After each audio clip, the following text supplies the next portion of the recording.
चमत्कार असा विशेष काही नाही, पण आता काही त्यांचं जे काही दुःख होतं ते त्यांनी बोलून दाखवलं. आणि काही गोष्टी होत्या, जे 2 फॉर्म बाद झाले.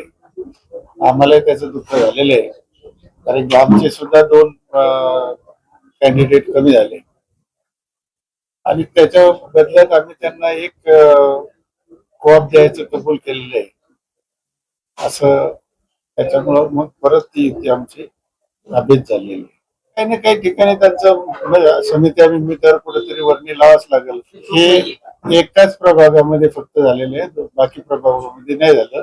त्याच्यामध्ये गंमत अशी झाली की पहाटे पहाटे फॉर्म वाटले गेले आणि एक कॅन्डिडेट ज्याला एबी फॉर्म आम्ही देणार होतो ते साहेब, ते त्यावेळेस त्यांच्या आईचा ऍक्सिडेंट काहीतरी झाला, हाताला काहीतरी फ्रॅक्चर झालं, ते उपस्थित नव्हते.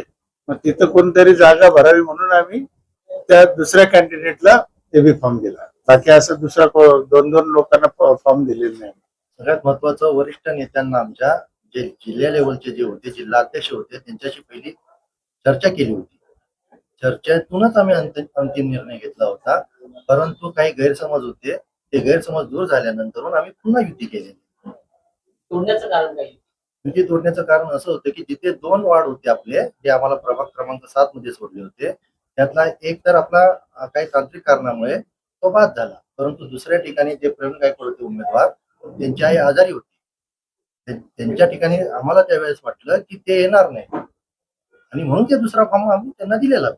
त्या बेसिसवर म्हणजे आमची दिल्लीपासून दिल्लीपर्यंत युतीच आहे. साहेबांचा आदेश त्यांच्या पुढे कोणी नाहीये.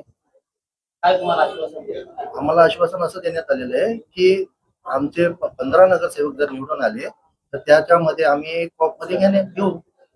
आणि आता आपण साहेबांनी सांगितलेलं आहे, जर तसं झालं नाही तर एखादी समितीमध्ये आम्ही घेऊ. हे आश्वासन त्यांनी लेखी दिलेलं आहे मला.